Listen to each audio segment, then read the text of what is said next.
Nuclear physicists model nuclear fission and fusion with exponential functions. They also use the inverse of exponential function, which in mathematics is the logarithm function. Hi, my name is Jason Rosenberry, and in today's lesson we will investigate the derivatives of both these functions. Let's start with a formula. Derivative of e to the x. The derivative of e to the x is e to the x. If u is a differentiable function of x, then the derivative with respect to x of e to the u is e to the u times the derivative of u with respect to x. Let's try these out. Let's take a look at number 1. If y is equal to e to the 2x over 3, then dy dx would equal e to the function times the derivative of the function. So we'll have e to the 2x over 3 times the derivative of 2x over 3, which is 2/3. So dy dx is 2/3 e to the 2x over 3. Number 2, we have y equals e to the square root of x. So dy dx would equal e to the square root of x times the derivative of square root of x. So we're going to multiply. Remember, square root of x is x to the 1/2 power. So we're going to multiply by 1/2 times x to the negative 1/2 power. And then we can simplify this and write this as e to the square root of x over 2 times the square root of x. Let's take a look at the derivative of the function y equals a to the x.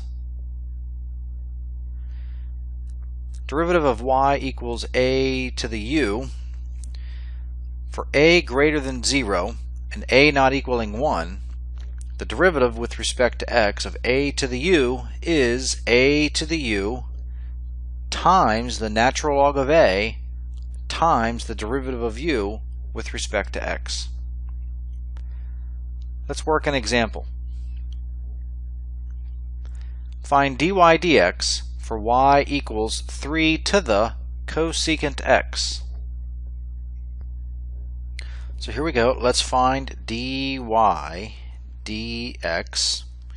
So the rule is if we have a to the u, the derivative starts out with a to the u. So our derivative dy dx will start off with 3 to the cosecant x. Now we multiply this by the natural log of a, or natural log of the base. In our case, it'll be the natural log of 3 times the derivative of the exponent. So in this case, we want the derivative of cosecant x, and that derivative is cosecant x cotangent x. So dy dx is equal to 3 to the cosecant x times natural log 3 times cosecant x cotangent x. Now let's look at a rule for differentiating logarithms. The derivative of y equals natural log x.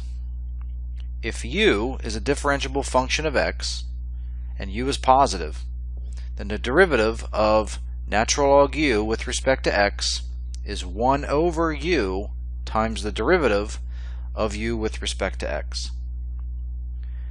If the base of the logarithm has any base other than e, the rule is slightly different. Let's take a look at that case. Here's the derivative of y equals log base a of u. If u is a differentiable function of x and u is positive, and for a being positive and not equaling 1, the derivative of log base a of u with respect to x is equal to 1 over u times natural log a times the derivative of u with respect to x. Let's try these two rules out.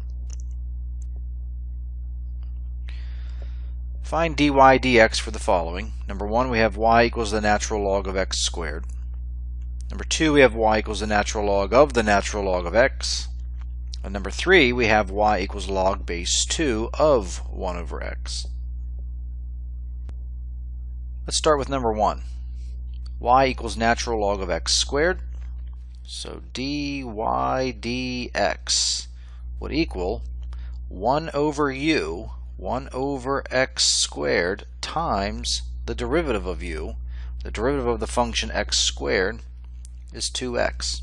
So we could write dy dx as 2x over x squared, which we can write as 2 over x. Number 2, we have y equals the natural log of the natural log of x. So here, treat this as natural log of u.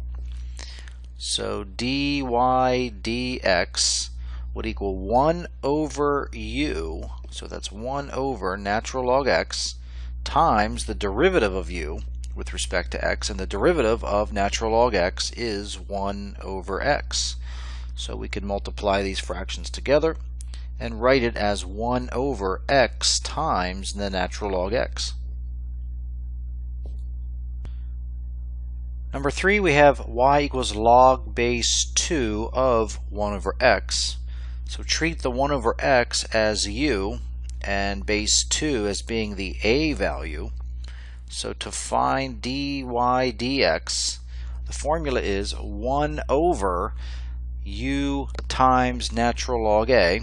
So we have 1 over u, 1 over x, times the natural log of the base, so natural log 2, times the derivative of u.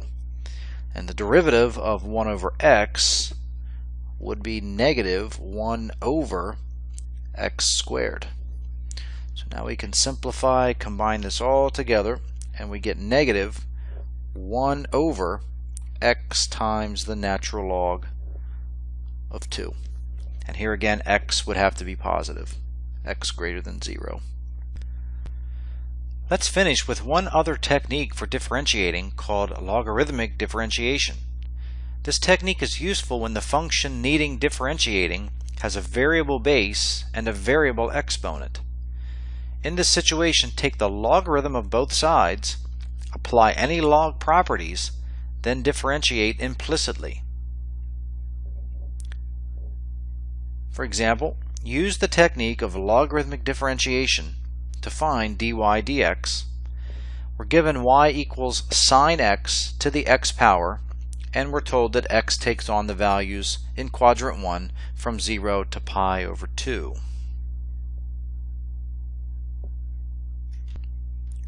So here we have y equals sine x to the x power, and we're looking for dy dx. Let's begin by taking the natural log of both sides of the equation. So we have natural log y equals natural log of sine x to the x power. On the right hand side, we can now use a log property.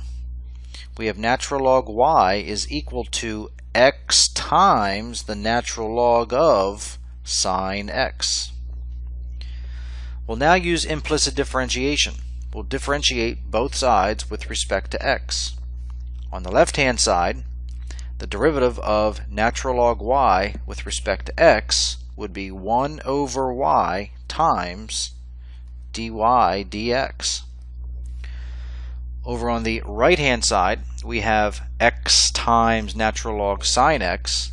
To find its derivative, we need to use the product rule. So that's first function x times the derivative of natural log sine x. So that would be 1 over sine x times the derivative of sine x, which is cosine x, plus second function natural log of sine x times derivative of the first. Derivative of x is just 1. Now let's simplify here and see what we have. We have 1 over y times dy over dx equals, here we have 1 over sine x times cosine x. Well, this is just cosine divided by sine, which is cotangent.